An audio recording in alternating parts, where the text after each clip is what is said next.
Okay, let's get that done. It gave me a whole thing like, you're spotlighted.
You're on mute.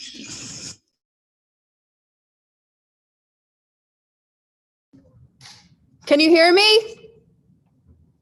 Am I on? Yes. Yeah, Monica, I can hear you. Oh, cool. Hi, guys. Hi. Hi. Welcome to Gallery One's. Let's do this. Let's do this legit. Hold on. Put my earrings on.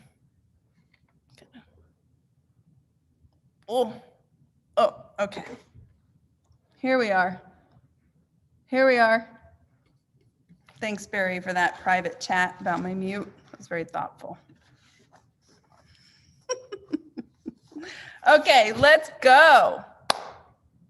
Hello, and welcome to volume 23 of Ellensburg's Pecha Kucha. My name is Monica Miller, and tonight we are talking about the World Wide Web. Because why wouldn't we? This past year has been a year of loss, a year of sacrifice, a year of a lot. It's been a year of awkward moments, but it has also brought with it a sense of curiosity, of wonderment, of learning, of expanding our network, and the perseverance to continue to try to have authentic connections with each other, as we will do tonight. If you've not been to Gallery 1 Visual Arts Center before, where I actually am, this is not a virtual background. See that? You see my whole hand. I am actually at Gallery 1 right now. We are in Ellensburg, Washington, on the land of the Confederated Tribes and Bands of the Yakama Nation, where we have been for 53 years by comparison to time immemorial. I think the internet might be even younger than that. Our mission here at Gallery 1 is to provide access to the arts. And we have been doing our darndest to do that this past year, putting classes and events like this online. And if you are here from wherever you are and you're logged in to YouTube, where you should be watching us right now, I invite you to share in the chat box where you are right now.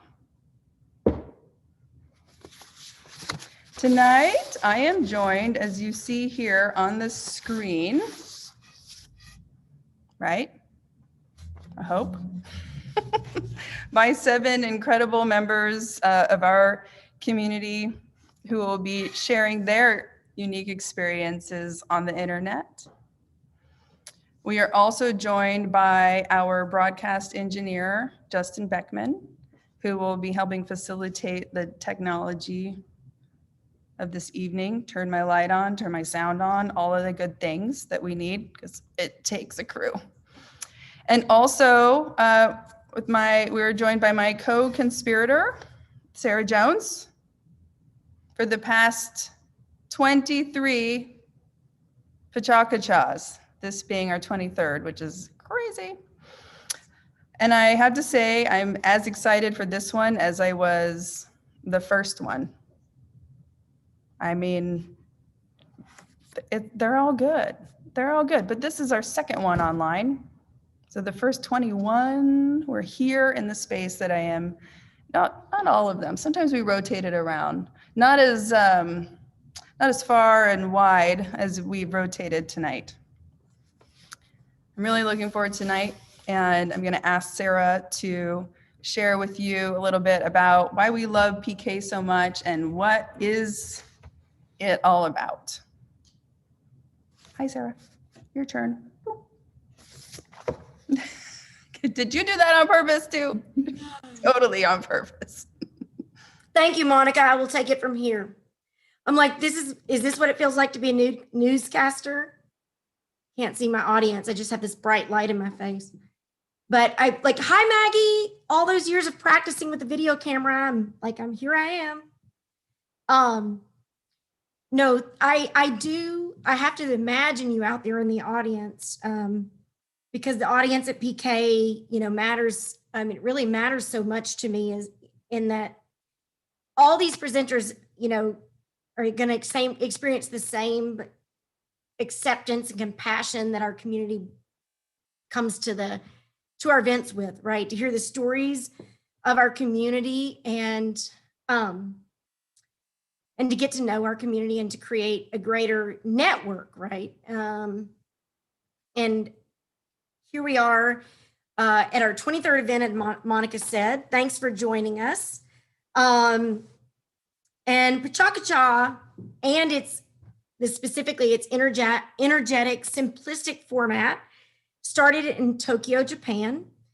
And in 2014 is when Monica and I became a Pecha Kucha city. And now there are thousands of cities around the world that are considered Pecha Kucha cities, and they're hosting their events. And the format of a Pecha Kucha event is 20 images and 20 seconds an image.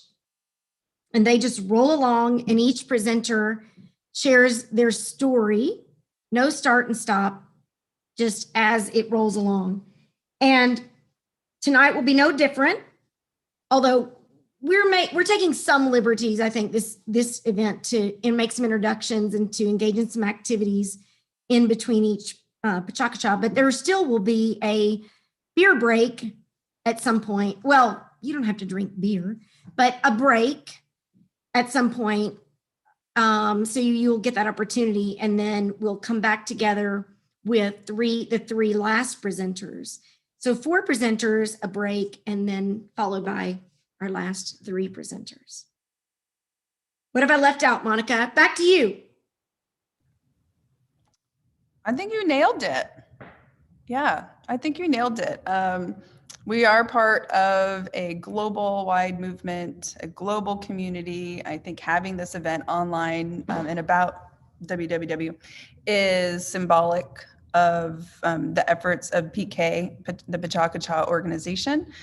So we are an affiliate of them, and we like to support them as much as we can. In the past, when we've been able to gather together, 20% of our bar proceeds went to the organization to help power their international network. So tonight you'll see a slide that invites you to, actually, I'll just do it right now. I will invite you. We're gonna have our first little experiment of many tonight, to grab your phone and open up that text box, create a new text message.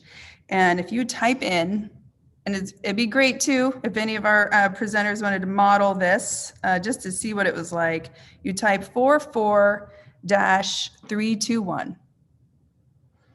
And then you type in gallery with a capital G. Hope I'm right about this. It's the internet after all. And that should take you to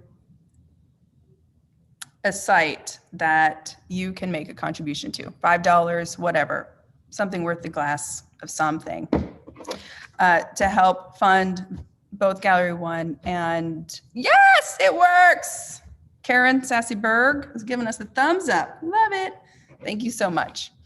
So great. Look, we're interacting online using the things and the tools. And that being said, I'm ready to move into our first presentation of the night. And then we will, yes, there it is. The gallery, the actual gallery is on that phone. Yeah, there we are. 408 North Pearl Street. Thank you. All right, so we're gonna move into our first presentation, and don't be surprised if we ask you to do a few more things tonight. We're not watching, so you do you. But we welcome your feedback on our YouTube chat, and we thank Hope Amison, one of our partners of this organization from the Museum of Culture and Environment from Central Washington University, who is helping facilitate that chat tonight. Hey, Hope. All right, our first speaker of the night is going to be Samantha Burks Fisher. You see on her screen, Samantha Fisher, and Justin is going to pull up the slides. And while he's doing that, Sam, I have a question for you. Okay. Are you ready? Oh, I'm ready. Well done with the unmute. Okay. I know, I'm on it. Winning. All right, Sam, what was the last show or series that you binge watched on the internet? Oh my God. Monica, you're supposed to ask me what I bought on the internet. I'm trying to remember what it was called. Probably all I ever watch is Schitt's Creek, really. Good I watch one. other things, but really when I want to fall asleep or I probably watch Schitt's Creek at least 5 times over. So there you go. That makes you a Netflix. We have it all account. here at the Fisher House. We've got Netflix, we've got Disney Plus, we've got Hulu. We have everything. But Same. I need to get. too expensive. So same. I hear you. Yeah. All right, Sam. Looks like we've got your name card, your dance card has been pulled. Let us know when you are ready, and we will get going on this. Oh, and All right. sorry, one more thing. Sorry. If you are there and you're on YouTube and you're signed in, why don't you share with us what the last thing that you binge watched, or maybe even tried to watch and then stopped watching? All right. All right. Sam, when you're ready. Yeah, I'm ready.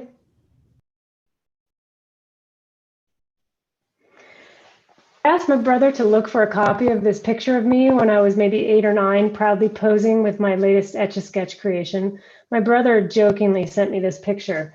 You know Pinterest, those expectation versus reality memes? Well, this would be the expectation part of that meme. Here's the actual photo. Generation X, what a bunch of ruffians. Definitely not ready for the polish of Instagram. But also, me taking this photo was an ask. Hi, I'm Sam Burks. Do you like this? And isn't that what drives so many of us creators? To be understood and liked? My family did a lot of slideshows growing up. It was like Saturday night entertainment to go through our slides on the wall, laugh at ourselves, make rabbit ears in the darkened room. This is my family the day we left to move Detroit to Seattle. I'm the shortstop in the green coat. That was 1976.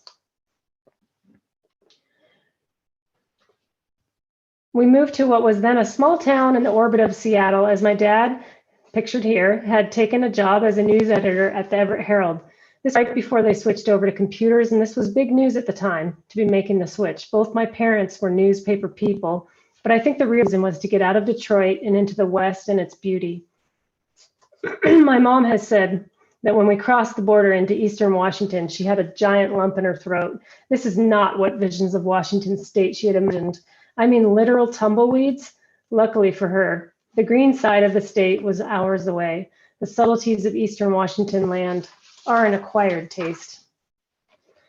So I spent a lot of time at the newspaper, wandering, and I would visit the back shop where they would move the plates around, rework stories, get the paper ready for print. I was fascinated by all of it. The plates they used for printing, the endless supply of paper, tape, highlighters, weird pencils, and the photos dropping into a box in the newsroom, straight from the Associated Press. I would take the comics, I would cut them all up, rearrange them, tape them up to create new comics, then sell them to my family for 25 cents. Empty offices became an oasis of office supplies and imagination. My bedroom was my own little back shop where I created something new out of something that already existed. This is a drawing I made when I was about 14. I made it from one of those AP photos I had gotten from the newspaper. My parents raised me on musicals and old movies. I entered it into the school art show along with my rendition of Tom Cruise. It was one of those moments where you think, yes, I like this, making art, hanging it up, people coming to see it. I was very proud of this drawing. It was a very analog world that I learned to create in, but there was a creep of technology coming. My parents got us one of the first Mac computers. Here's my brother and I. We were often used for photo shoots when the Herald needed one for a story. Mac Paint was my fortnight, and also I was in love with Michael Jackson. You can see here my photo album tribute to Michael Jackson. I used Mac Paint to create this amazing text art. I would cut up magazines, AP photographs. My entire bedroom at 11 was a collage of magazine cutouts, newspaper, comics, stickers. I'll never hear the end of me sticking every sticker I owned on my bedroom door. Sorry, Mom. Collecting was more archaeological before the internet. It was an adventure. As I got serious in college about art, I was using a lot of retro pop culture and historical images in my work. I would spend a full day researching these images, go to the library, old magazines, old science books, thrift stores. Part of the process was always having your eyes open that choice image. This is a t-shirt that my husband and I made in the 90s.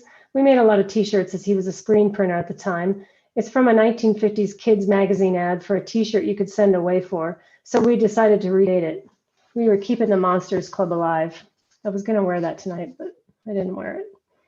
I should have wore it. I spent a lot of time making little collages, basically just collecting and documenting all these random images in my day-to-day before the internet. my own analog Pinterest. The most useful ones were the ones that felt familiar to my memory, personally or culturally, tapping into memories visually rather than verbally, and constructing a language out of it. Next up is a piece from graduate school, quite a large painting. In its loose abstract style, you can see tidbits of old toy ads from comics, and the top part was actually part of a Modest Mouse CD cover. So I was grabbing bits and pieces from all over. Whatever small part of something that spoke to me would be included in this new language. In the 2000s, the internet gained ground, but it was still hard to use the way I use it now. You didn't have handheld devices. And I loved and still do finding in the old-fashioned way, on the ground, tucked in a book, sketched on the ferry while commuting to Seattle, which I did for 7 years on the ferry. Lots of downtime.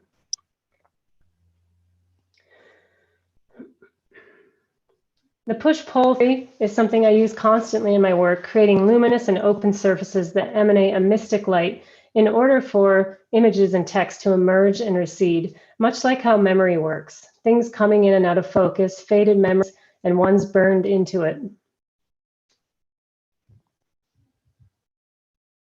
They aspire to create a fleeting moment of memories solidified. If it's too finished, then it's forced and constrained. If it's not worked enough, then it feels like it's not been a part of the world yet, like it's too new. Trying to find that moment in the process where it's together and coherent, but hasn't fallen apart yet. So now we come up and we have the iPhone, Facebook, Pinterest, Instagram, TikTok. I use it to its fullest. It's just that easy when you're looking for that specific Snoopy mug from the 70s that you had at your friend's sleepover in 1981. It has made my work more specific, less accidental, and so many more people can see the work than ever before. I can find any image I want and store it on Pinterest.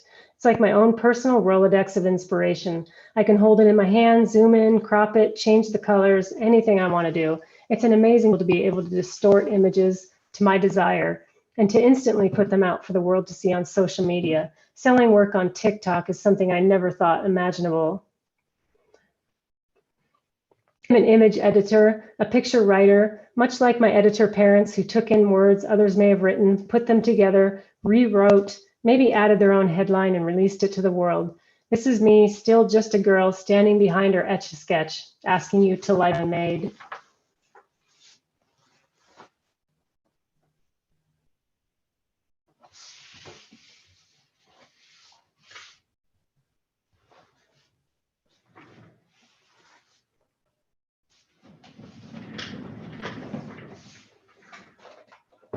That was awesome. That was beautiful. About Thank you. Being behind that Etch-a-Sketch and wanting to like share that. And I love all of the parallels in your life and how you're bringing them into your work. So thank you for that. And also, thank you for what's about to happen. Yeah, I hope you guys have the speakers tonight. The presenters were told about what's coming next. But if you are at home and you have a pen, marker, crayon, Etch-a-Sketch at your disposal, grab it, because Sam's going to give us a little lesson. We're going there. We're going there. Can you hear me okay? Okay.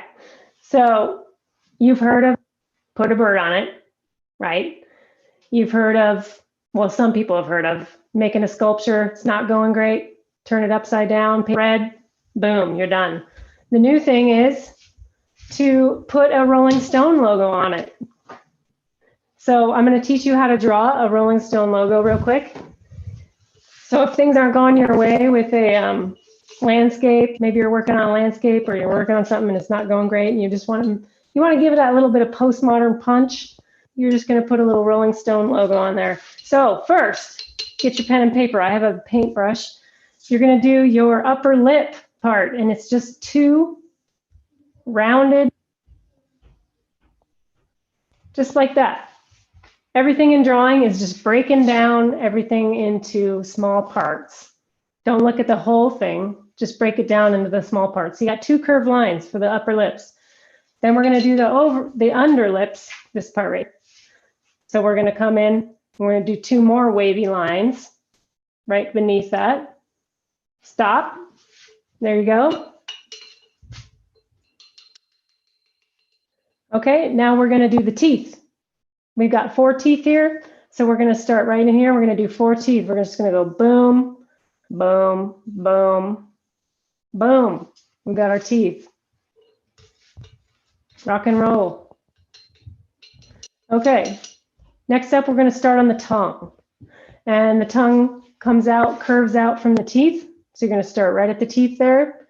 And you're going to come out and curve out, come down. I'm going to stop right there. And then I'm going to come on the other side. I'm going to come right to the end of this line here. And I'm going to curve in and down and curve down. So you just got that part there.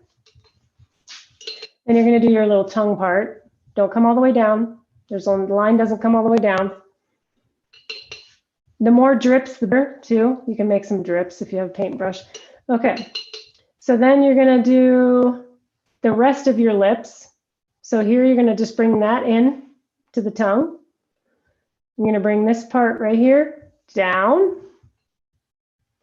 And then see how this lip comes all the way down? So you're going to come from right out here. You're going to curve down right with the lips and then come in. All you have to do after that is add in your shading. A little shading here maybe. Maybe add in some highlights. Maybe some highlights on the tongue. Maybe some drips, because then people know you're a serious artist. You got to get those drips in there. And then you can fill it in, pink, red, whatever color you want. Do a whole bunch all over the painting. And everybody will think you'll know what you're doing. So you just got to have a couple little things in the toolbox. Next time you're at a bar and you say, hey, show you how to draw. Have you guys drawn your Rolling Stone lately? You'll know how to do it. Everything is broken down into small parts. That's drawing. Thank you. That was awesome. Okay, everyone, let's see what am I like Dracula. Oh, you guys did so good. That's beautiful. That was beautiful. Oh, Sam does teach at Gallery One sometimes too. She did I think her last class was stay the F home and sip and paint. So hopefully we'll do more of those maybe in person, because obviously you're a great teacher. Thank you, Sam. Woo! Okay, our next presenter is Banu Jayamani. Banu, while Justin is getting your presentation, your images ready, I wanted to ask you, Okay. Are you Safari or Mozilla Firefox? What do you even call that? What's your web browser? I'm not iPad person. Yeah. Google Chrome. All right. Bing or Google? Google. Siri or Alexa? Neither. I don't trust in those apps, and we haven't tried them. Yeah. So All right. All right, Bonnie, when you're ready, we will advance them forward. Yeah, I'm ready. Monica, thank you. Thank you. Hi, I'm Banu. I'm a Jazzes instructor at the Ellensburg Jazzes Fitness Center. I've been teaching for 5 years now, 4 of those years from the center. And the last 1 year, I've been teaching from home, live streaming my classes. Jazzercise is a group fitness class with dance-based cardio and strength training. Instructors teach from a stage facing the students, and we use wireless microphones to lead the class. There is no need for internet connection at our classes. We have our songs in our iPod. We have the wireless microphone, everything connected to the speaker at the center sound system, and we teach classes from there.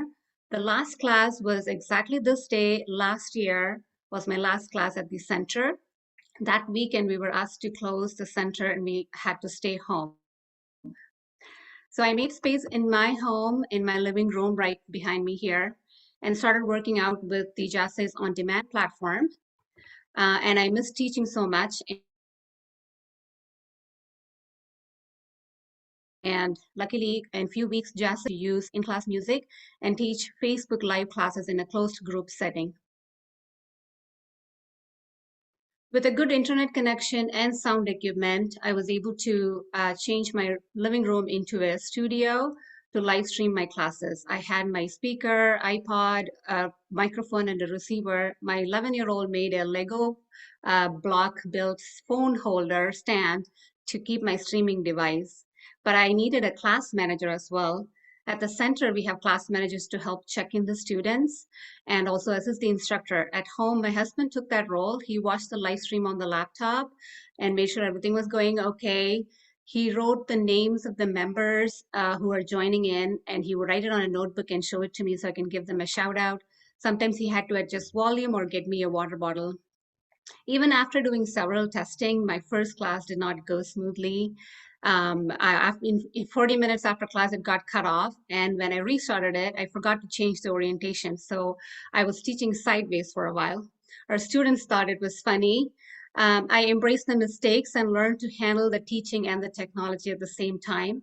Our members were very patient and supportive through this challenging time. Many created Facebook account for the first time, or some returned back just to stay connected with their friends and to work out from home with the local instructors. They streamed their classes on iPad or smart TV and worked out from their living room, garage, and kitchen.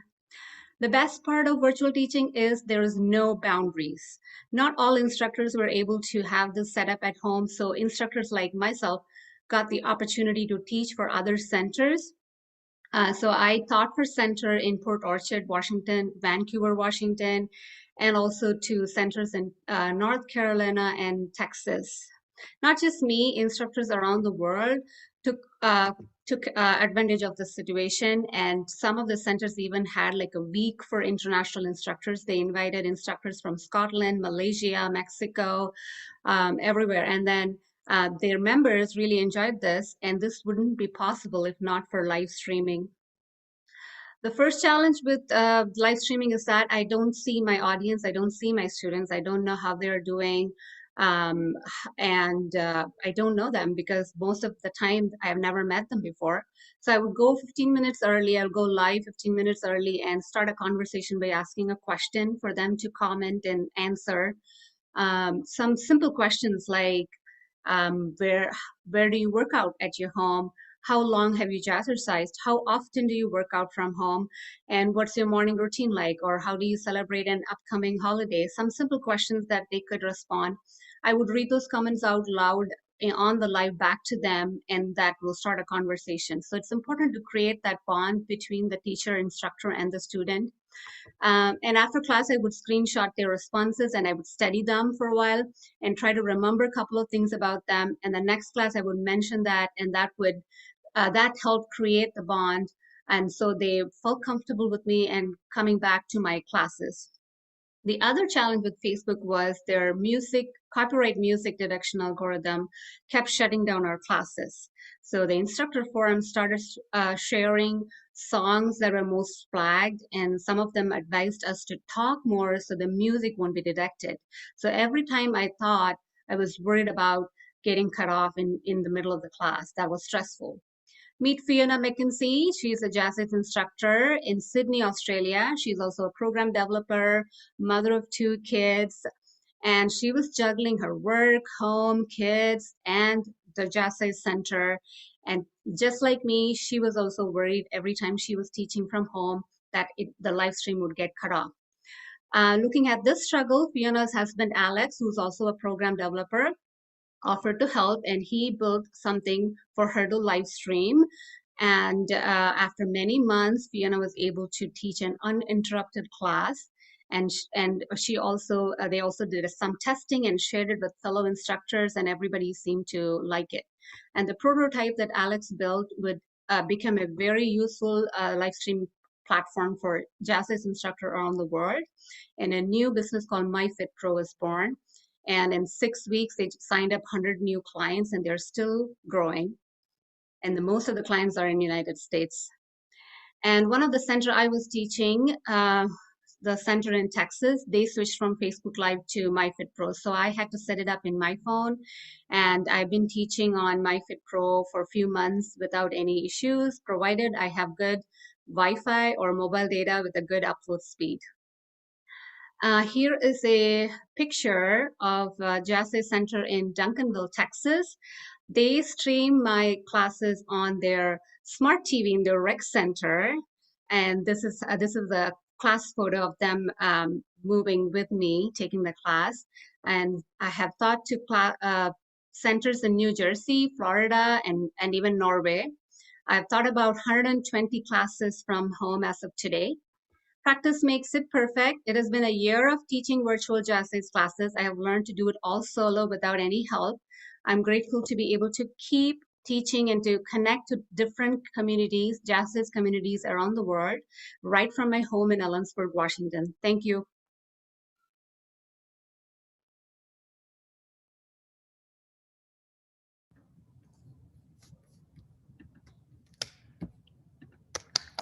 I was feeling all of that. So many things resonated for me about your husband helping you like connect the dots between the community, being sideways, all of those things. What an incredible journey. And thank you, Banu. I wanted to say hello to your family. You have some family members tuning in from India. How cool is that? Yes. And then there's Fiona coming in from Australia too. So you guys, what? The World Wide Web, it's working. I don't know, Banu, we talked a little bit about that copyright issue with music, and that happened to us our first PK also. Can you show us some moves without music? Like what? Yeah, all ready? Yeah. Make some space, get ready to move. Okay. What? Like what? Should I get out of my chair? From Justin. Will the music be played by Justin or?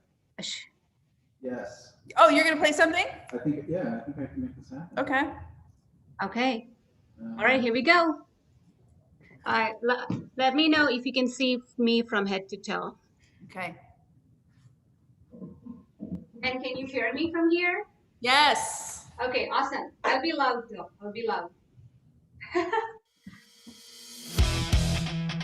All right, ready? Bouncing. You feel hot. Heel.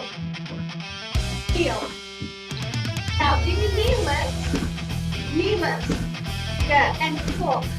Pull your arms to the side. Lift that knee up. Okay, you've got 2 moves now. We're gonna put it together. There's 8 burpees.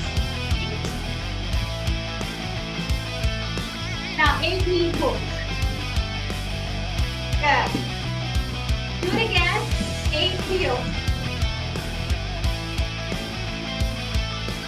And the knee lift. This is a moderate cardio. All right, something new. We're gonna go right. 1, 2, 3. 1, 2, 3. And a hip walk with a shoulder roll. 1, 2, 3. 1, 2, 3. Hip walk, shoulder roll. Do it again. 1, 2, 3. 1, 2, 3. Good. Here it is. Right, left, right. Left, right, left. Roll. One more. Roll. The song is only 2 minutes long, I think. All right, something different. We're gonna get down. Down. We're doing a little squat here, pulsing in. Hang in there. How's your legs? How's your legs? Are you breathing? Okay, good. All right, we're going back to the heel. Heel. Good. Knees. Pull. All right, hold it.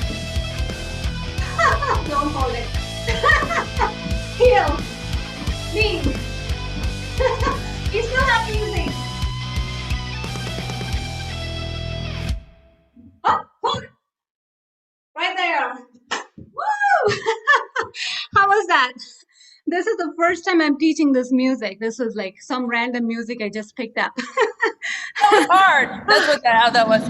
That was hard. Sam Fisher said that too. That was hard. Oh, Yeah, you were good at that. Music was intense. Thanks, everyone. Thank you, Banu. get some water. Wow. Signing up. Sam is sweaty, she said in her chat. I don't know about you guys. So there are some benefits to being virtual, you know, the smell factor. Okay, so I know I said that out loud. Thank you. That was really fun. Love it. Our next speaker, Sarah, is going to introduce. Yes. Tiffany is actually also a jazzercise instructor. And you can see, you know, she didn't need to get up and practice. She knows it. Tiffany is really a radiant like the sunshine. She when she's lighting up the jazzercise stage too, she's energizing. And she left the predictable corporate world to work with unpredictable children, our youth, and to share her talents. Tiffany, what's one thing about the World Wide Web that drives you crazy? Oh, that's very easy. Social media.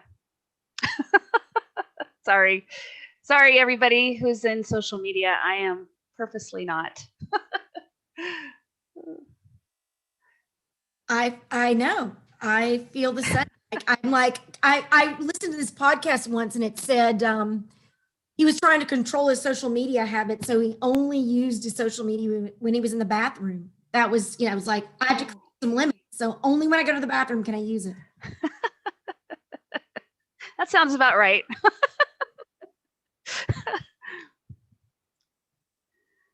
Are you ready, Tiffany? I am. Yeah. Is my internet better? I'm sorry, I dropped connection there for a second. No, you're with us. Good. Okay, great. Ready. Here we go. Okay. Okay, so what you're looking at is a representation of the very first system I implemented. I was a graduate student at UC Santa Barbara, and I was asked to implement a really awesome technology system called registration by telephone. And students could register by their touch-tone phone. It was cutting edge at that time. I then moved on to Central Washington University, where I had wonderful 18 years working in their IT department. I needed to change, so I moved to, or I changed jobs to the city of Seattle. I'm there working on the 45th floor. Yes, I did walk those floors for exercise. I then moved on to KVH and had just met a wonderful team there. While I was working at KVH, my youngest son, Ethan, was taking a computer science class from Mrs. Boast, who's an amazing, inspiring teacher. And because he was so inspired, he wanted to continue to take computer science and become a software engineer. So he was in the 8th grade getting ready to register for classes at the high school. And when we looked to find a computer science class, this is what we found. Luckily, I had good friends with Joelle Boast, and we kind of teamed together because we both realized that technology affects every field. Even the most mundane systems are a part of our everyday lives. We have Central Washington University in our backyard. How could it be that there's no computer science for our students and to help their future? So it didn't take much. I decided to leave my servers for an exciting, I guess, career to help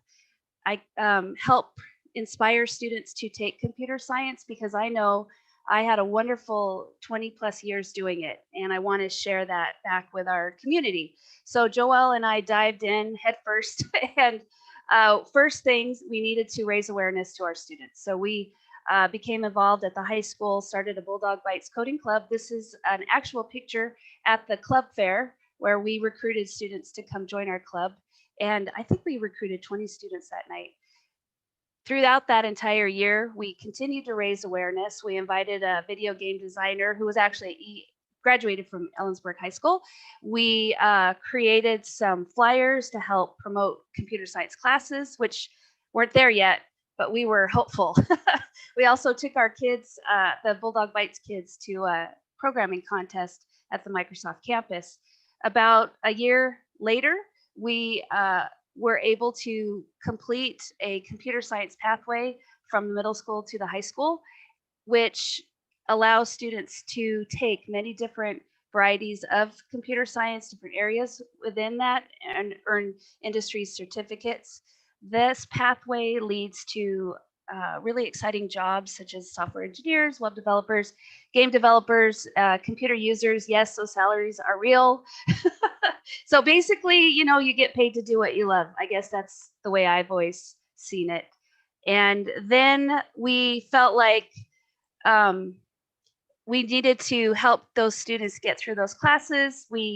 These two gentlemen sitting in this picture here are actually two of our students who helped implement additional high school clubs in addition to Bulldog Bites, cybersecurity, as well as our Computer Science Honor Society. We have 5 students graduating this year, yay, who took all of our computer science classes. So we felt like that was a huge success. In fact, every single day, we are extremely grateful for all of our students and for the community and the support that we've received. It's truly inspiring, but we're not done.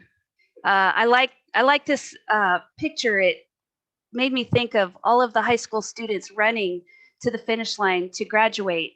And yet I sit and I look at them and I think there are more students who have not taken a computer science class than who have. And that's something I want to change.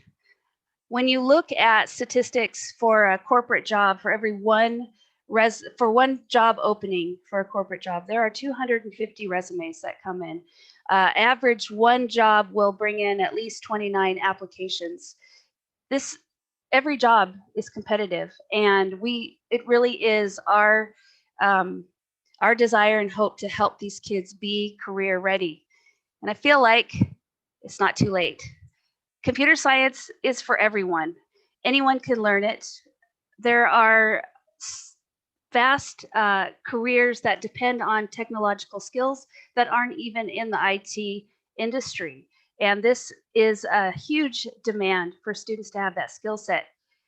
Every student should have access and be encouraged to learn computer science. We actually do have the classes now, which is exciting. We're thrilled. We just need to make sure that our students take those opportunities. And it's really to you that we ask to help encourage them to take it. Because if you look at this slide, we need to prepare our students for their future, not for our past. On the left is how I used to apply for jobs. On the right is how they apply for jobs. 87% of job recruiters will use LinkedIn to check for candidates. When I approach a student and I ask them, take computer science, they say, Mrs. Price, I'm not good with computers. I say, do you have a cell phone? Yes, I do. Can you use it? Yes, I can. Okay, my friend, you are good with computers. This is our students' new computer. This is their device. This is how they'll do their work. Things have changed. On the left is the old office. I mean, it's very nice, modern office, but it's old. It's the way we used to have offices. On the right is how our students now that's their office. It's our home, like we're doing now. Everybody is teleworking. And so it's really important for me to reach out to you, our community members, to please encourage our students to take computer science classes. We need your help and we need your support to bring that encouragement to them, because we found that that has the most weight and influence over their decisions. We want to make sure they're career ready, and we're ready for them. We just need your help. So thank you so much for inviting me to speak here. I'm so touched by this community and everything that I've been able to share and have witnessed. So thank you so much. Oh, Tiffany, the chat is blowing up right now. And if you at home love what she had to say about computer science for our youth in this community, then you blow up the YouTube chat, right? On that note, yeah, smash the like button. Please subscribe to YouTube so you know when we have more things like this. I know this doesn't sound like Tiffany will be there, but I like YouTube. I just wanted to defend Barry on some of that chat for a second, because someone was calling him out for not being on the screen, during Banu's challenge there. But he said he promises you he was off screen right there in that moment doing the Banu challenge. So now you know. Yes. Can I introduce you? Barry? I'm like, I don't know. Where did Porter go? He's my 11-year-old. Okay, I'm going to make him watch that like 3 times tomorrow. Right? 3 times. Yeah. I want to see what people are saying in the YouTube chat later. Thank you. I also get to introduce Barry. Barry and I have connections in our Southern roots, but he travels the world virtually all the time. So, Barry, my question for you is, if you could work virtually from anywhere, where would it be? Home. If you can work from anywhere, just go where the people you love are. That's an easy answer.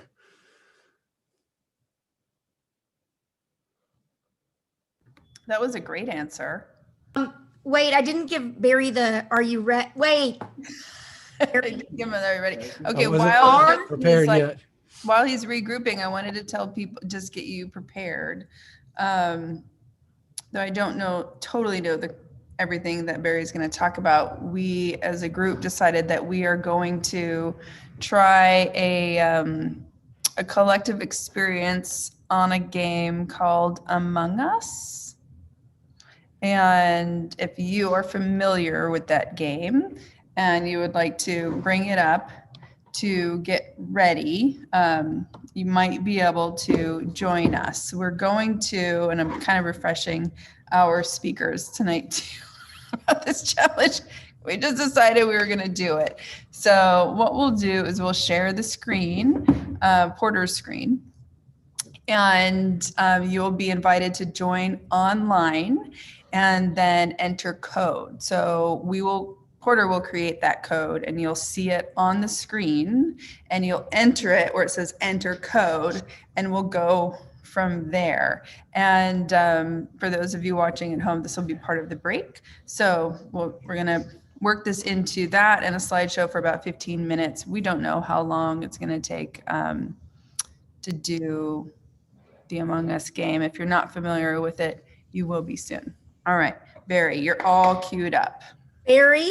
Yeah. Okay. So before I start, I just want to tell everybody out there that to follow what Tiffany was just saying. As an English major and a computational linguist, it doesn't matter what you're interested in. Get out there and learn to code. Language people can learn to code. Everyone can learn to code, and everybody can do something with it once they've learned to do it. That being said, yes, I'm ready. Wait, are you ready, Barry? Now I'm ready. Yes. So Sarah asked me to give this talk because she said that she wanted to hear something positive about video games, since they seem to be so wildly popular, but are almost always portrayed in a negative light. It's true that cultural perceptions in the US hold that video games are a total waste of time and that people who play them are lazy at best. There's so many negative stereotypes about gaming and gamers. Here we see the kind of self-aware humor, that went a little too fast, of modern internet culture, where members of a discourse community highlight problems by half joking about the characteristics of their own groups. Here we see Christmas Day 1988. Just look at the expression of joy on this young person's face. As many of you, the first video game system that I learned to play on was a Nintendo, the venerable Nintendo Entertainment System. But as later that day, the look of joy was wiped off my face when my father was unable to make the simple connection between these 2 wires from the Nintendo to the television. And we battled that for the rest of the day. But my mother here, who you actually see, that last picture wasn't me, but this really is. My mother here taught me how to buck the patriarchy and actually to follow instructions also at the same time, right? So she taught me that in tech, you're meant to actually read the damn instruction manual. very important in technology. So in the next few minutes, I'm going to walk you guys through some of my journey along playing in console video games and the things that I've learned about embodying different characters throughout the years. So every time you play a game, you embody a sprite. And this sprite is the little thing that you drive around the game world. So for example, I've woken up as a yellow disc and materialized out of nothing, gobbling pills in darkness, running from the varicolored ghosts who shadow my every movement. One's plans are naked before the ghosts, and in the end, the ghosts will win. Guys, Pac-Man is an existential trip. The competitive element in that game is always against the self. In Super Mario Brothers, I become a lovelorn plumber, rescuing my beloved from this weird like turtle dragon thing while smashing bricks with my head and gathering as many mushrooms as possible along the way. In Mortal Kombat on Sega Genesis, another classic game, I've become a revenant demon who you see here on the left come back to Earth to avenge the deaths of his wife and son upon other hellish creatures in a corpse-strewn post-apocalyptic nightmare land. These games were dark as hell, y'all. I kind of forgot about that until I started looking at some of these images. Mortal Kombat is designed to pit one friend against another on the couch. I've also become a very badass Indiana Jones type lady, solving puzzles and facing down megafauna in order to loot important archaeological sites. Here, the body becomes a tool to solve problems. One competes only against the game designers and the obstacles that they put between the sprite and their goal, the soul and its object. Here in PlayStation 3, I became a military type guy. This is from Call of Duty Black Ops 2, who runs around and shoots as many people as possible before he gets shot himself. Frankly, the narrative in this game is pretty thin, but that's not really the point. This is one of the first games that allows seamless online play and allowed people around the globe to play with each other in real time. This is a game that I'm playing right now called Squad. You're a 21st century soldier, either fighting for or against American imperialism in the Middle East. Squad looks a lot like Call of Duty, but it focuses on small team tactics, communication, coordination, and leadership skills. For example, each squad has a squad leader who's responsible for planning and communicating both within the squad and between squads. And here, this is another game, a modern game called Unrailed. Here you become a giant in which you're communicating with your teammates to try and build a railroad against a procedurally generated biome. This game changed the way I think about games. It's the only game I've ever seen where that has no antagonist. So now I want to talk about another game that I've been playing with the students in my grammar class over the last few weeks. This game involves classic Reed-Kellogg sentence diagramming, which you can see here. I'm sure many of you have been abused with this over the years. Absolutely terrifying to some people. So this starts very simply, but when you have a good group of students, you can do cool things like outside of class, start to diagram poetry. You can diagram, for example, this poem by William Butler Yeats, The Song of the Wandering Angus. You can see that this is extraordinarily complex and that my students were able to do this well before I imagined that they were supposed to be. When you have amazing students, you can do Wallace Stevens poems and diagrams. And this is all taking place outside of class and for no other reason than that the students want to play with language, want to engage and rearrange language in a way that allows non-competitive formats of free play. Now, here's what it finally turned into. That last poem was The Emperor of Ice Cream. Here you can see the opening lines of that poem. One must have a mind of winter to regard the boughs of the pine trees frosted with snow, the spruce trees rough in the distant glitter. So we began to imagine these poems as being formulated in emojis. So this has become a communicative game within my grammar class where we try to the one person poses a question in the form of an emoji diagram, and the other people in the class try to figure out which poem that diagram represents. Here we see Robert Frost's Song of Fire and Ice. Some say the world will end in fire, others say it will end in ice. From what I've tasted of desire, I hold with those that favor fire. And here's my final slide. I think this is just meant to represent a sort of free and open play in the world. And hoping I'm sort of thinking about the day when video games can be non-competitive, non-antagonistic, and look forward to a place where they can be purely educational and lean into free play and linguistic inventiveness.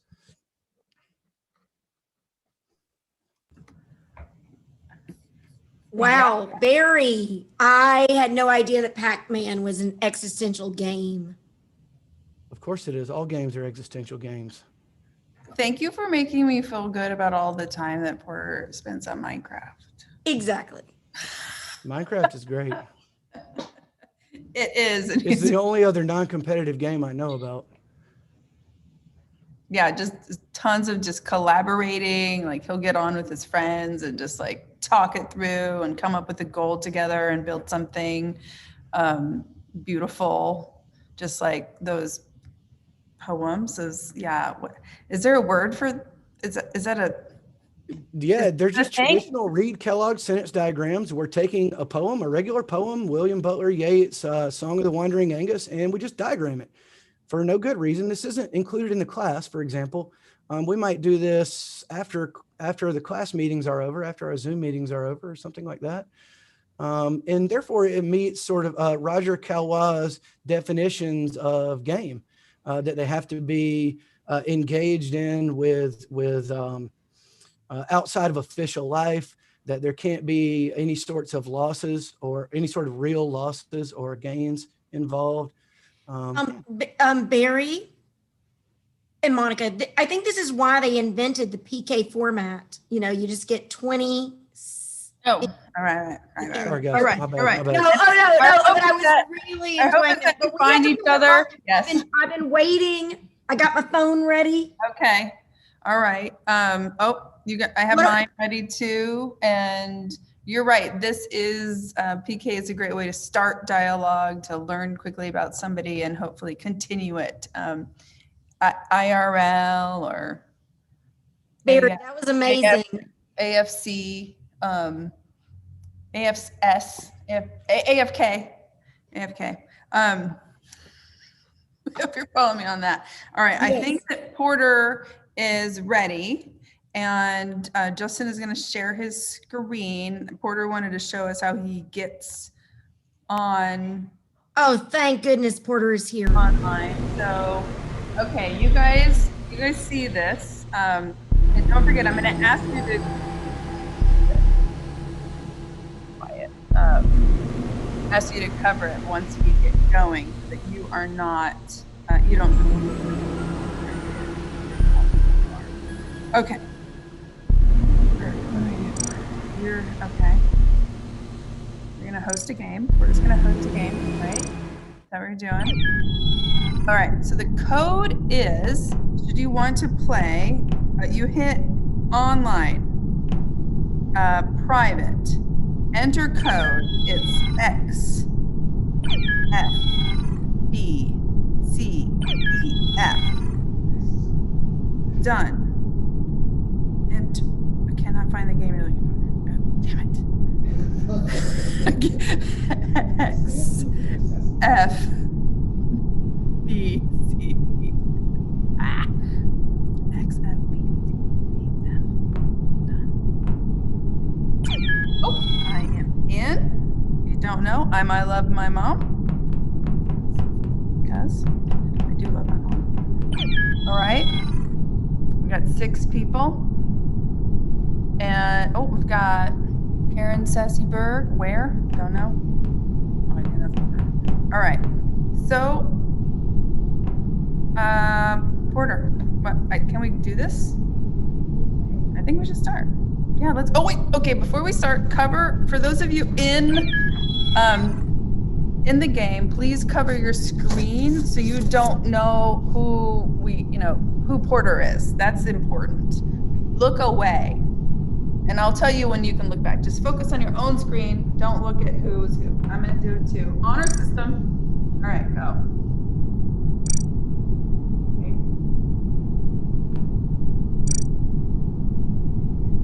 Yeah. Starting. 5, 4, 3, 2, 1. Look away. Look away from the main screen. Okay. Oh, two imposters. Okay, don't look at the screen. You do you. I'm so bad at this. Is it annoying if I'm narrating? Should I talk? I'm gonna talk. I don't even know what to do. What do I do? Map button.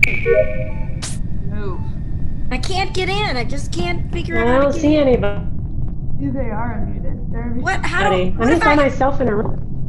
what name do I need to use to get in? Oh, there's somebody. It's too late for you. If you're not in, you're not in. There's somebody. Am I on a spaceship?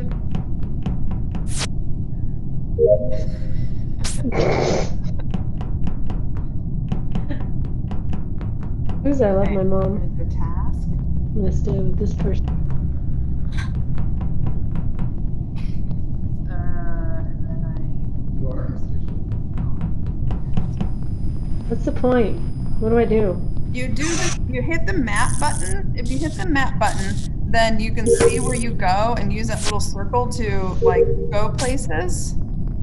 And then you Somebody's go to name is where? Who's Black Lives Matter? Who's where? Oh, there's a dead body reported. Okay. Uh-oh. I think it's Sam. So I'm dead? So, Sam's the imposter. Sam's the imposter. We're gonna vote her I'm gonna out. guess who it is. I'm voting Sam out, so Is- voting begins. Game. Sarah is an anti-American There is terrorist. an Am I answer. just killed dead? Sarah is on. Sarah or Sarah is Sarah? in. Okay. I'm gonna Is say, Sarah or Sarah? Who knows? where did it? Where did it? No. I'm gonna put Sam. Sam did it. I'm not dead. Sam did it. Admin. Cryptid is vote. Okay, so then you go to vote. I'm voting. Where? For Sam. Oh shoot. Why is everybody doing for me? I don't understand. You're not supposed to look at the screen, Sam. Ah! No, I didn't know. I'm watching for cheaters. I don't even know what I'm supposed to be doing right now. All right, Johnny. If you vote, then we can move on. Otherwise, we're like stuck. So Am I supposed to vote? how do I Oh, vote? I did vote. you hit that that speech bubble, Yeah. or you click on someone, like Sam. You click on Sam. What? Why you keep picking me? Because Monica's probably the imposter. What? I think so. Oh, okay.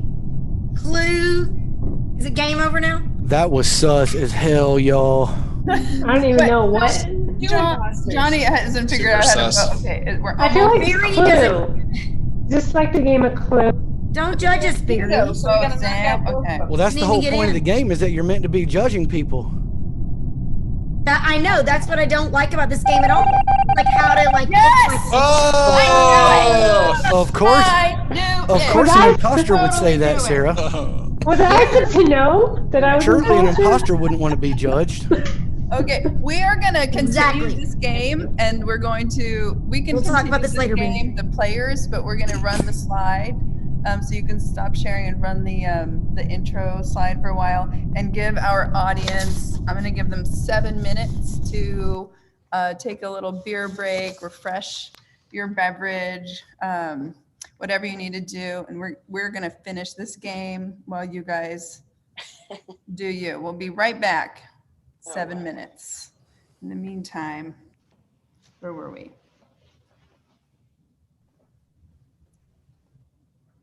Okay, I'm going to the webcams.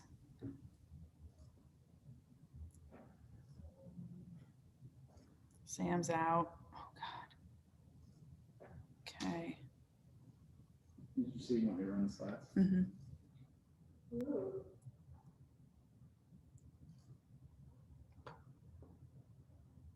With some music.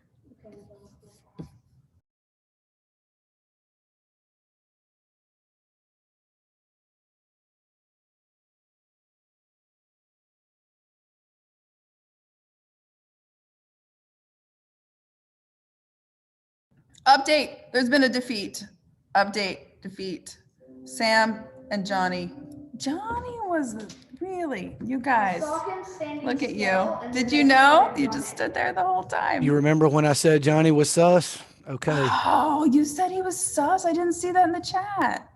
I said Are we Johnny. live right now or? No, we are live, but we're running the slides to give people a moment. So I'm gonna unmute myself and turn the video off. You guys mute yourselves too, and keep up in the chat. We'll be back in 5 minutes. Okay.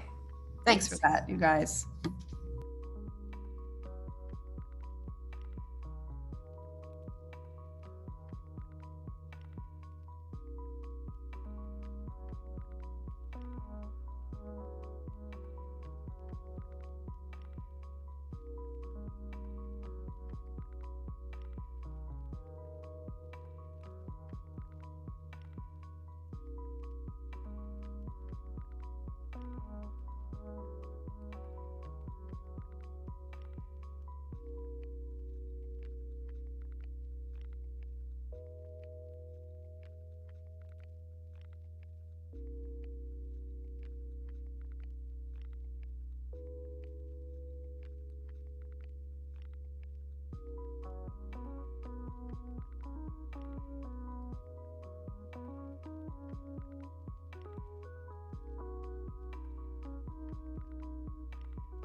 All right, we're coming back together.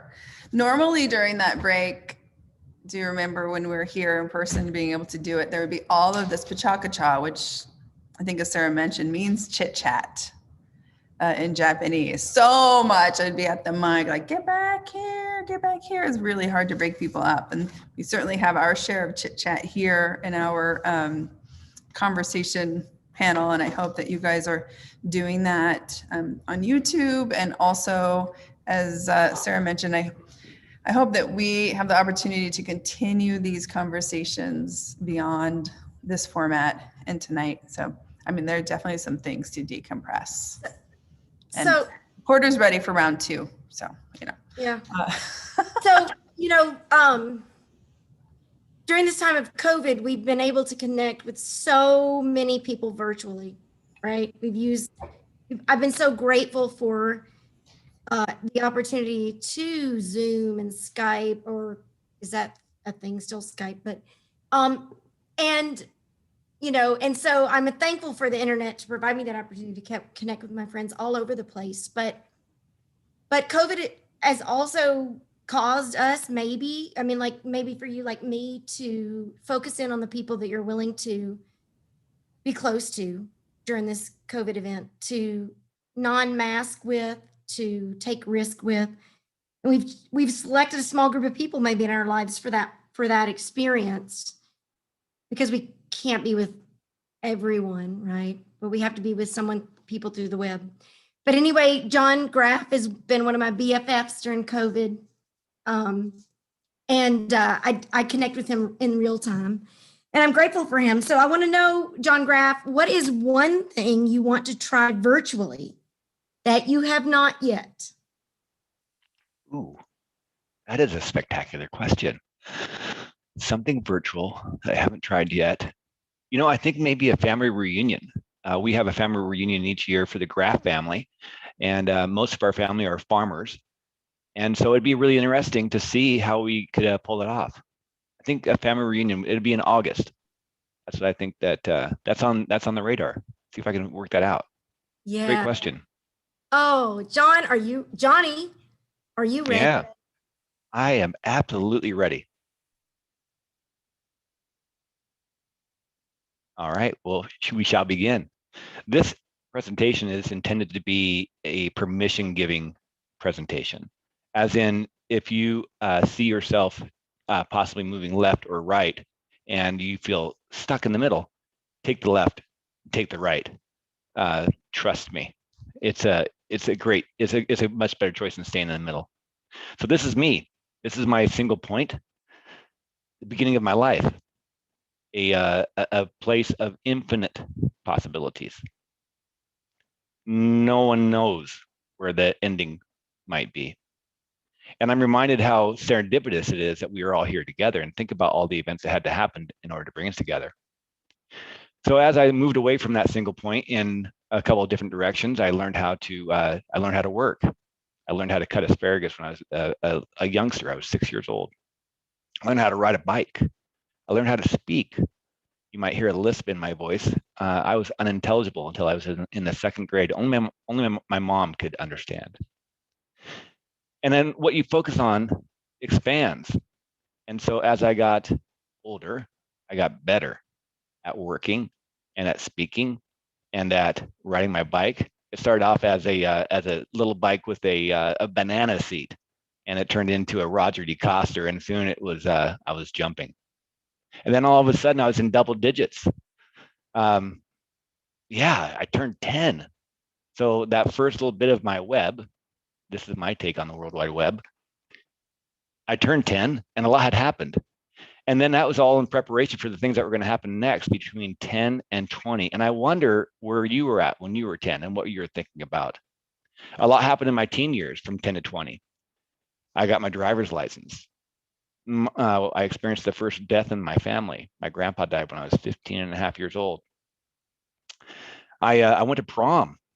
I learned about alcohol and I started to drink. Terrible decision. And you might notice here that I'm moving fast because I'm already almost in my 30s. And the reason that we're moving fast is because I have a big story to tell. I made some really foolish decisions when I was in my late 20s and early 30s, and they were glorious, fantastic mistakes, because smooth waters never made for a skilled sailor. And so I got better at life. And you might notice that this web that I've been building is starting to get a little bit distorted. And I'm wondering, for those of you who are watching, when you were in your 30s and approaching your 40s, I wonder if your web got a little bit goofed up too, and you started wondering, but you were still constrained by your web. And then all of a sudden you are 40 and you're in your 40s and approaching your 50s. That was me. I'm 50 years old now. And you might notice that my web is loosening. It's changing. It's turning into something different. It's not as controlled as it was when I was in my 10s and 20s and 30s. I started to wonder, and I started to chase shiny objects. It's right about this time that I started to think about public education as a box I didn't like to live in anymore. So the thing about the box is that I wanted to blow it up. And so then I did. I left public education and decided to chase some other ideas. And they were ideas that other people thought I had lost my mind. Midlife crisis was coming up. It was time for me to get the convertible red car, maybe get a divorce, start dating younger women. Please, come on, you don't know me very well. That was not in my purview. That was not something that I was interested in. What I was interested in was I was wanting to apply the knowledge that I had gained throughout my life. There's this Maya Angelou quote: "Do the best you can until you know better. Once you know better, then do better." And I think that for a lot of us, we get stifled by the laws of society, and we forget to chase our dreams that we had when we were very young. Between that, when we were first spinning our web between 0 and 10. And you can see that the shape that I'm drawing in front of you now, it has nothing to do with a web. It's quite wonky. It doesn't look like a normal web. So I give you this idea to think about. When everybody else is going left, think about taking a pause and taking a right. And when everyone else is taking a right, think about taking a pause and taking a left. Because just because everybody else is going that direction doesn't mean that is your way. And so now, pretend that I'm 47. 48. This is when I left my principalship at Stinkin' Lincoln with all the thinking. And I started to ask my own questions. I started to be a student of life. This is where I started to really dive into myself. And I implore each of you that is listening to do the same, because the journey that you'll start will bring up some real revelations, some exclamations, some more left turns, some right turns. For me, this was self-improvement. I started to look at different ideas, different religious ideologies. I had grown up in a fairly religious home, and church was a pretty important part of my life. And then all of a sudden, when I started asking these questions, I learned that there were other options.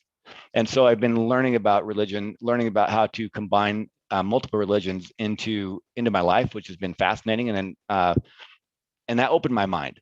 So as I opened my mind, I had more possibilities. When everything is certain, nothing is possible. And when nothing is certain, everything is possible. And so it has been a fascinating journey. And the reason I'm bringing it up, going back to my first slide, is because I'm wanting to give permission for others to build a web that is different than the web that they have grown up with.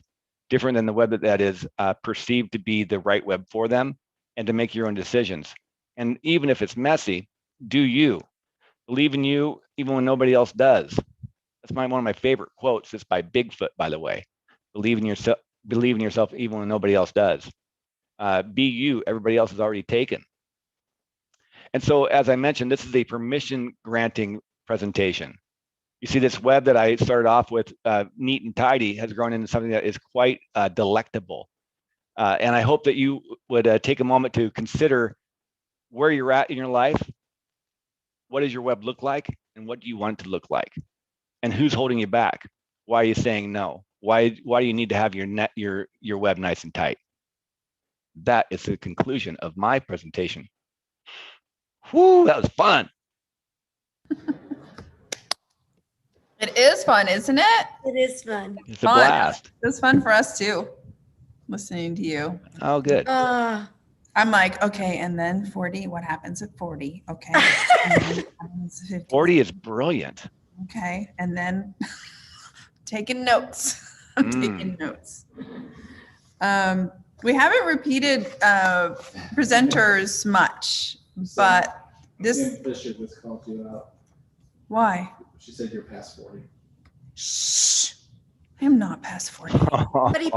Somebody put a rude comment in the YouTube chat or what? I said 40s. I was like 40s. Did I say 40? 40s. For teas. Yeah. 40s are amazing. They've been amazing. I feel like it went faster virtually, Monica, than in real person. Oh, really?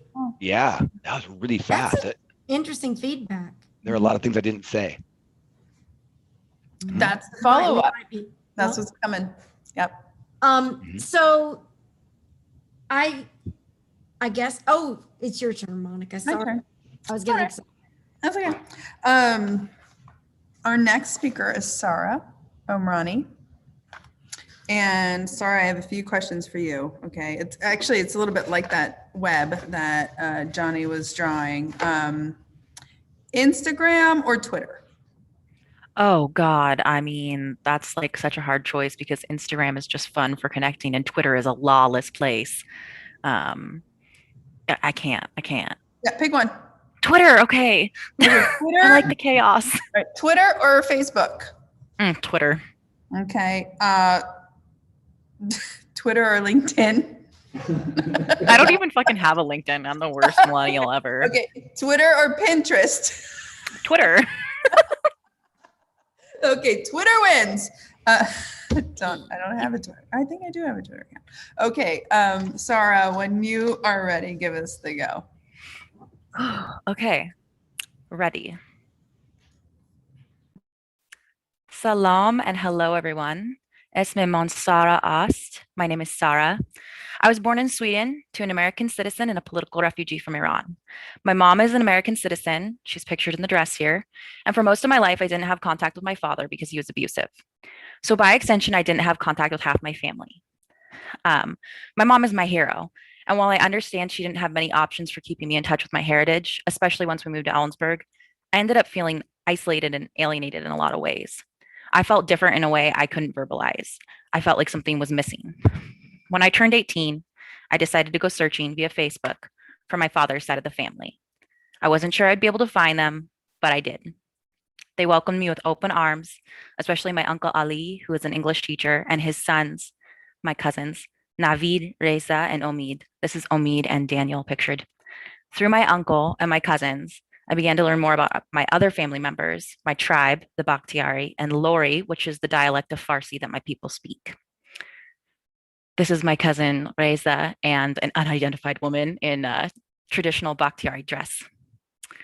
Without any access to the internet, I wouldn't have any contact with my family at all. They wouldn't have known where to find me. They had no address at which to send me letters, no phone number to call. And I'm not alone in this. There are many people from various diasporas who are isolated and disconnected from their culture. This is my father in the middle, flanked by two of my uncles. While the internet can be problematic, I don't think many people realize that for diasporic people, looking at pictures of your ancestral lands, chatting with our family through Facebook or Instagram, it's the closest we're ever going to be able to get to going home. For me personally, because of my father's involvement with the revolution, he was imprisoned and tortured before escaping Iran and seeking asylum. In addition to the antagonistic attitudes and history of conflict that the government of Iran and the government of the US have regarding each other, I honestly fear that I will never be able to visit Iran and see my family in person. Without access to the internet, I would have almost no knowledge about half of myself. I think the Bakhtiari are mentioned in one anthropology textbook I have seen, and very briefly. In this textbook I'm referencing were used as an example of nomadic pastoralists. They don't mention how we used to have the strongest military in the region or how we are some of the oldest inhabitants of Iran. They don't mention that after the discovery of oil on our lands, many of the Bakhtiari were forced into sedentary lifestyles. Our Khans, which are tribal leaders, were killed to try to weaken us as a whole. On a much more mundane level, having contact with my family in Iran and getting to see their lives as depicted on their social media is comforting. In stark contrast to the propaganda Americans are fed, my family in Iran isn't that much different from my family in the US. They love picnics, playing and listening to music, cooking with each other. They aren't religious extremists like the media would like to have you believe. They value education and human rights. Growing up in a post 9/11 world, I was told that my people, and in many cases, everyone from that part of the world, were evil, savages, inherently predisposed to violence. I used to feel really defensive when people asked me about my father because he was abusive, and that was the only personal experience I had had with other Iranians. So I truly had nothing to fire back with. What was I supposed to say? Oh, in my experience, we're actually very kind people. Like, I couldn't in good conscience say that when my only personal experience with Iranian people was my abusive father who had no problem screaming in an infant's face. So having contact with my family was very healing for me. I could confidently say, no, that's propaganda. Talk to someone from Iran. They're some of the most friendly people I've ever met. Our hospitality is legendary. And they really are. When I mentioned earlier that my family welcomed me with open arms, I wasn't exaggerating. This is my uncle Ali with my cousin Omid and my aunt. My cousins all call me their dear sister, and they're some of my biggest cheerleaders on social media, in addition to my aunts, uncles, and the spouses of my cousins. When my uncle was helping me learn Lori, he once told me that I was picking up the language faster than anyone he'd ever met. And yeah, maybe he was trying to flatter me to encourage me to continue learning, but I felt seen and I felt supported. And that was a rare feeling for me for a lot of my life, especially with men. I was only close to a handful of men growing up. My uncle, who passed in 2019, and my grandfather, who passed in 2017. So getting to know my father's side of the family, getting to know how genuinely kind and supportive my family is, the men in my family are, was healing. My abusive father was an anomaly, not the standard. As Indigenous people, the Bakhtiari experienced many of the same oppressive forces that the Indigenous people in the United States face. This has informed my activism in a really large way and has inspired me to double down on my efforts to help other marginalized people. Learning about myself, my people, and my tribe gave me a feeling of resiliency. I wasn't alone and I wasn't an other. These people looked like me, and their legacy was one I was proud to be a part of.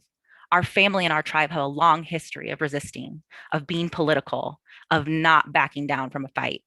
This knowledge helped me reframe how I perceived myself. I felt more confident speaking out against injustices. Some people see it as a detrimental attitude of mine. I've had many people say that I'm just too much. I've had people ask me why I can't just hold my tongue. Knowing what my people and my family have been through, I can't justify being quiet. I feel called to dismantle oppressive imperialistic forces because they have been harming my people for over 100 years. Went a little fast.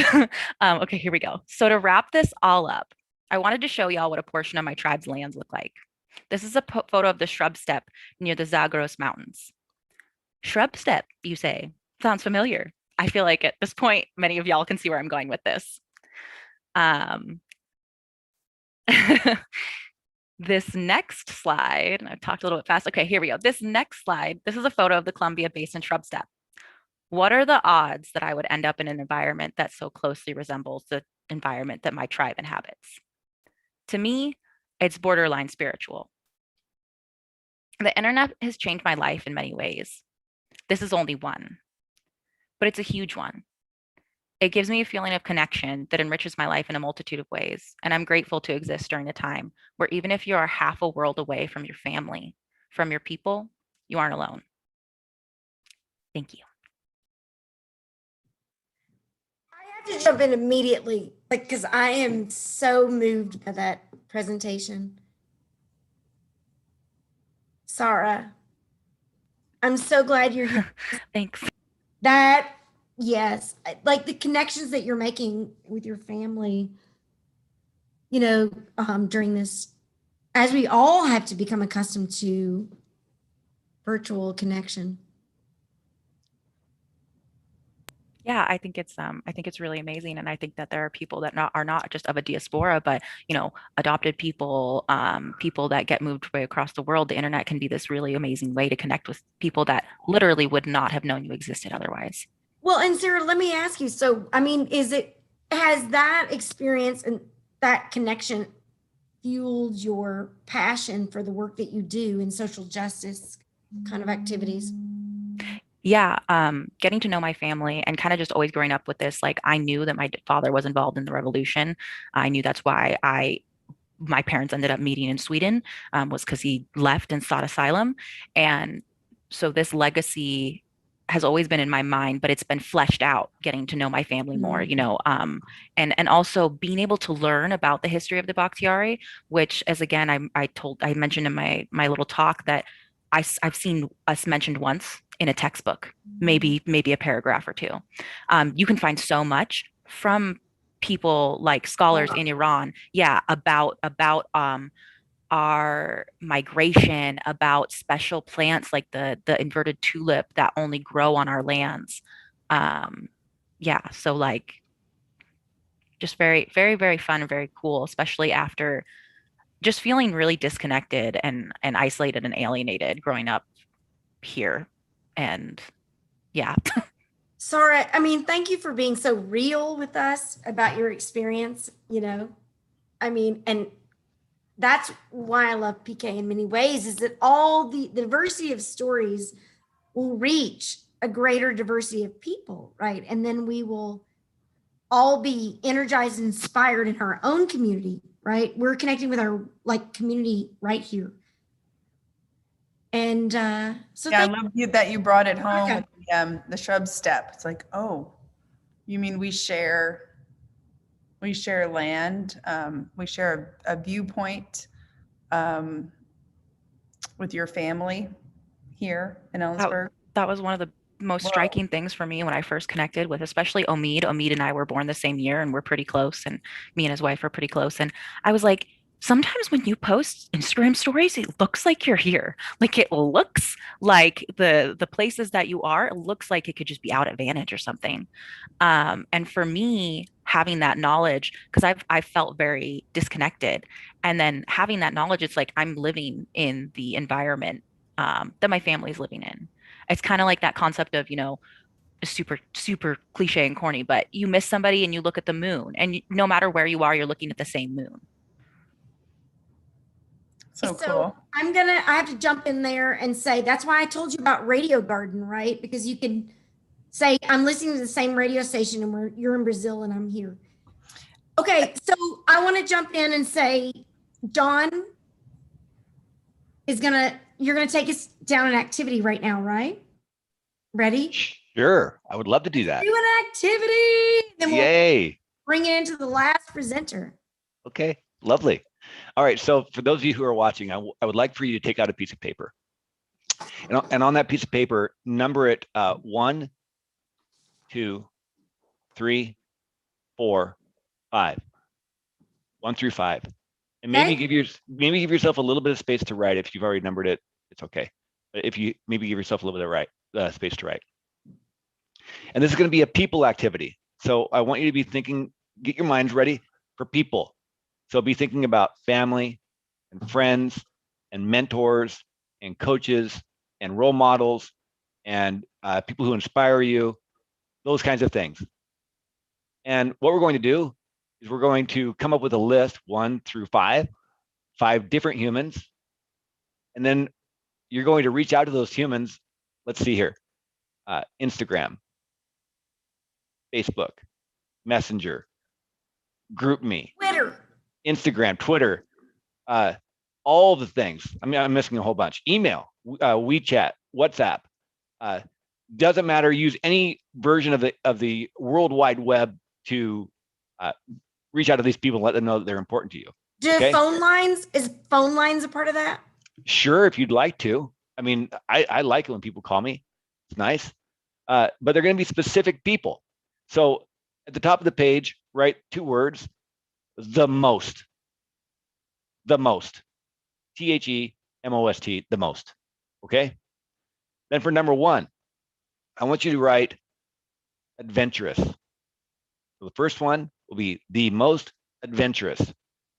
Then write that person's name next to. So the most adventurous human being that you know on this planet, write that person's name down. And it doesn't have to be from right now in your life. It could be from decades ago, even better, because then you're like, oh my gosh, I'm going to call this person, or I'm going to text this person. I'm going to shoot them a message on WeChat or WhatsApp or Instagram, or I don't know, whatever you decide to do. Doesn't have to be right now. Doesn't have to be like in the present moment. It could be from any time in your life. So the first one is the most adventurous. The second one, number 2, ooh, sexy.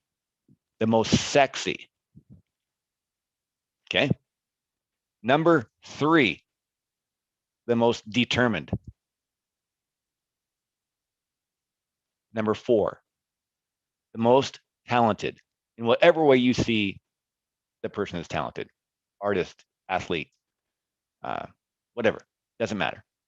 Most talented.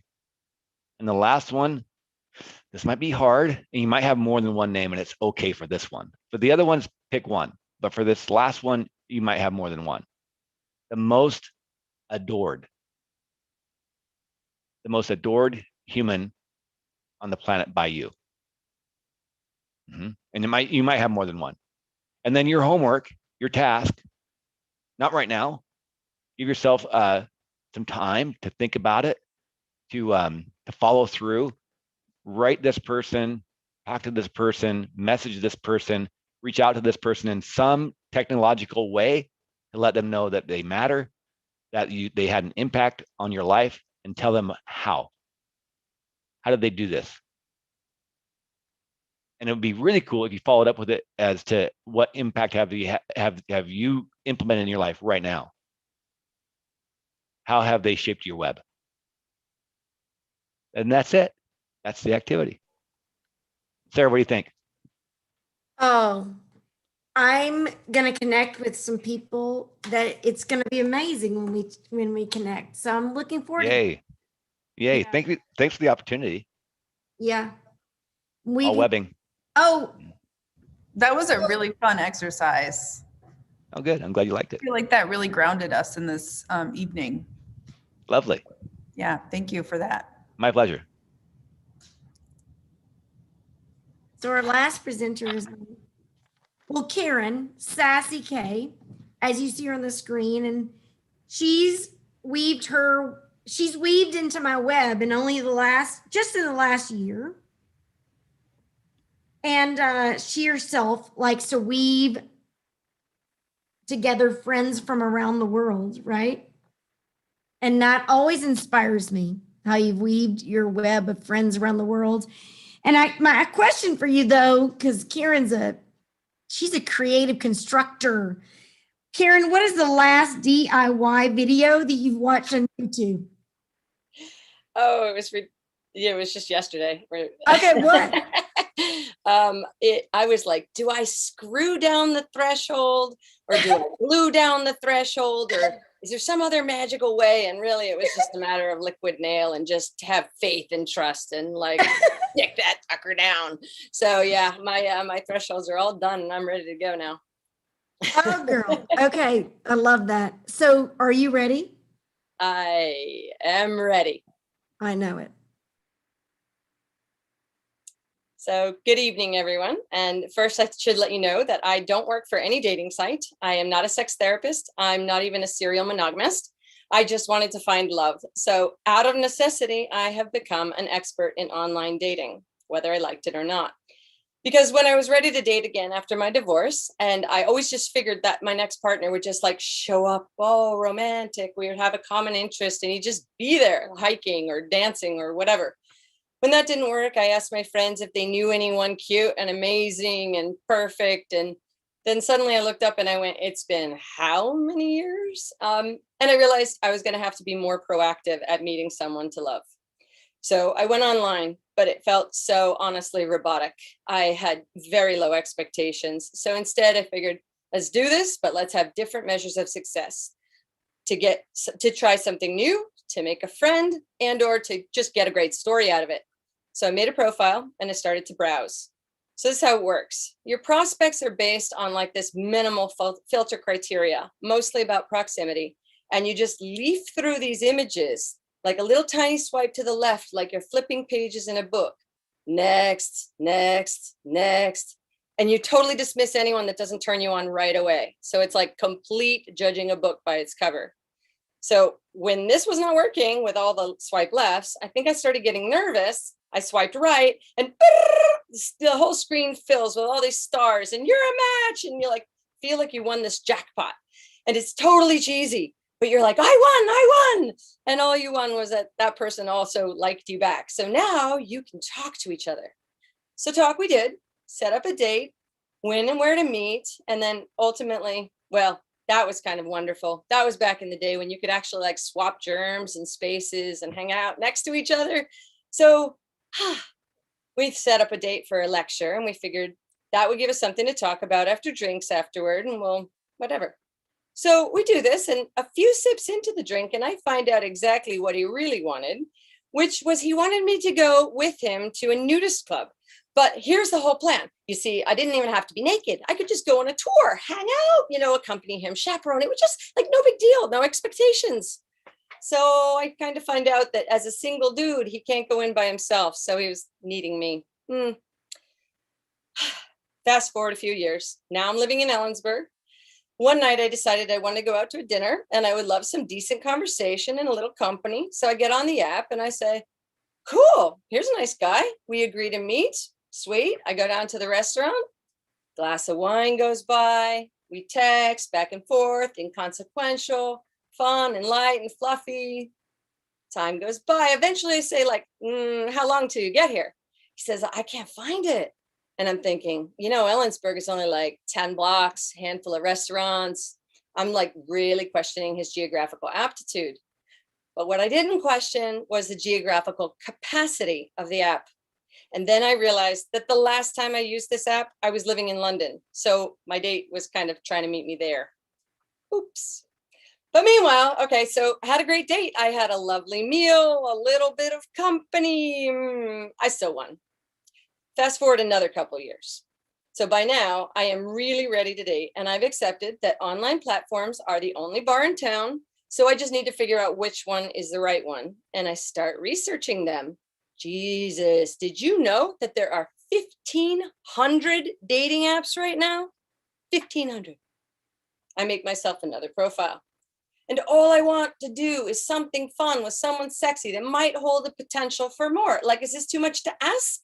And it seems quickly that it is, because I end up with a whole bunch of armpit shots, bathroom half-naked selfies, or this specialty, I can lick my eyebrows. So then I find out maybe I'm really finicky about romance, but still, I let myself meet great people and do great things. I might turn down a date, but I want to explore life.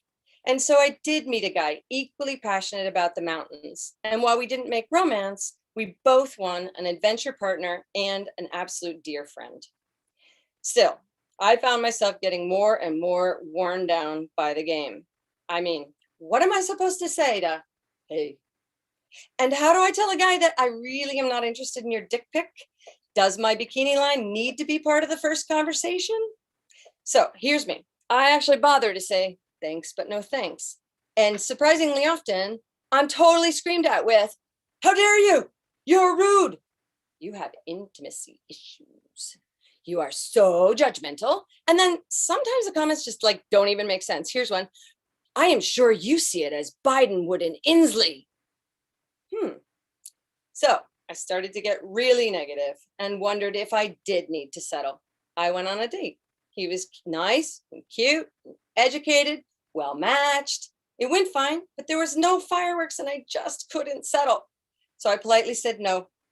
And then I said no a few more times over the next few days, and just like until I could not feel bad because all he was offering was that I could come over and see the inside of his refrigerator. So at the heart of it, it is my love life. It is my sex life. And I don't want to be persuaded to settle for anything less than what is my perfect love. So I remain an eternal optimist who won't give up the search. And sometimes this mating game feels like the heaviest of jobs. Sometimes it's an addictive video game.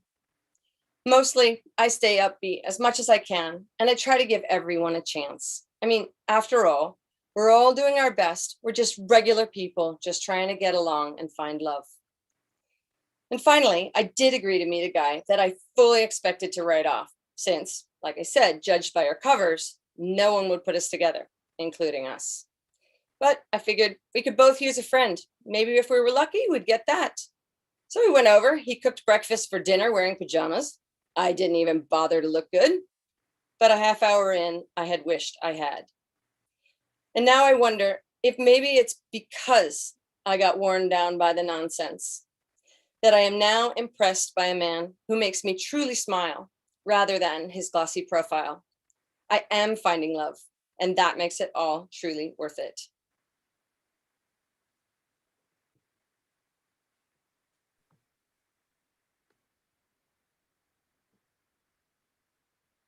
Well, I'd say you nailed the timing, Sassy K, and I hope that's what you're doing in your virtual internet dating world. Yeah, Right? timing. It's all about timing. You're nailing it. That was so beautiful. It's such an inspirational way to cap this experience of our internet experiences. Mm-hmm. You did talk about maybe offering a prompt for the audience. I have a little what have you got for us? What you got? It tails right into John's actually in many ways. So what I'm going to do is I'm going to read to everybody the following 20 words. And I will tell you that they're not just any 20 words. They're 20 words which are the most successful words to put in any online dating profile to get attention. So I want you to pick out of these 1 to 3, stick them in your mind, write them down, whatever, that fit you or that you want to fit you. Hold on to them for a minute, okay? So I'm going to just read them and just remember your 3. Sexy, honest, confident, affectionate, intelligent, humorous, romantic, ambitious, perceptive, sweet, fit, hardworking, thoughtful, creative, rational, spontaneous, outgoing, optimistic. Now, what I want you to do is take those words, just hold on to them for a second, and go into your phone. Find the last picture that you have of you that pulls one of those words, that looks like one of those words, and send it to someone that you love, your lover, your best friend, your family, especially that dude you have a crush on, okay? Just, I dare you, go big. And then add a little sentence of what you love about them and send them that picture.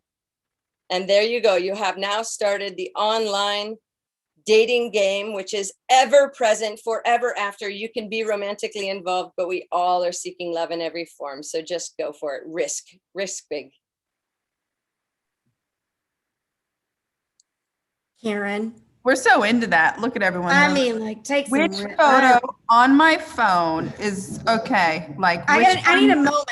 Which one? Yeah. Which one says all of the things? Okay. I'm going to say this one. This one for me. Okay. I'm going to look at mine. Look at no, Monica. I got you. Look, I'm going to show you. Oh, you win. Oh God. Okay. Just put that on. Swipe right. I'm swiping right. Swipe right. Girlfriend. Nice. Thank you for connecting us through that exercise to your also that online. Also that one. Everyone's looking on their phone. Oh, they are ready. Okay. I mean, we're single. I think some of you guys are married, right? I would just add to that. If you don't have an album already on your phone Wait, Barry, of all the what? best Show it pictures again. of you should. Just make an album of all the awesome you photos. Oh, okay. People, here we are. We just chit-chatted for 2 hours about the World Wide Web, and it was beautiful. Thank you for sharing your various perspectives from dancing to art making to dating to our 40s to our kids' education to connecting to family and the Shrub Step, all of those things. I do feel like we exemplified the best part of the internet tonight. So thank you for being a part of that. And for the audience who's watching, thank you also for joining us. Thank you, Hope, for helping facilitate some of that chatting. Thank you, Justin, for doing those smooth transitions for our virtual visual experience here tonight. Thank you all for sharing, some of this Let's all do it. with us. Can you take a photo of the screen when we do this? Can you do that? Well, it's Justin, FYI. Justin, I'll pay you. Can you make that? This is all on YouTube, and it will. Okay, Barry, get in there. Sarah. It's being recorded. Yeah, exactly. Barry. Thousands of pictures per second are being taken. But let's do it at the same time. Okay. Yeah. Okay. Exactly. So for those of you who are watching, and also for our speakers tonight, this is on the internet.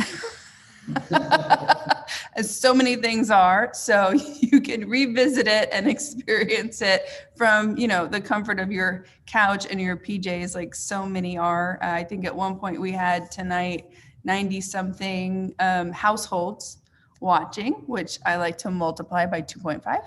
So we have expanded our normal audience and capacity for here in this space, and it will continue to be accessible to you, your family, and the World Wide Web. So with that, I do hope we will continue to be connected. I do invite anyone who is interested in learning more about the gallery to go to the gift shop and get 20% off, to join as a member, to subscribe, to like us on the Instagram, Facebook, subscribe to YouTube, all of the things. I hope you can stay connected. Though they are the internet, the means that the internet has provided us, we do strive for genuine human connection, as I hope you have all experienced tonight. So we are going to wind down with the recap of that intro slideshow for everyone, a little bit of information about the gallery. I invite the presenters tonight to mute yourselves for 5 minutes. We'll stop the live stream in 5 minutes, and we'll come back together for a group hug that won't be televised.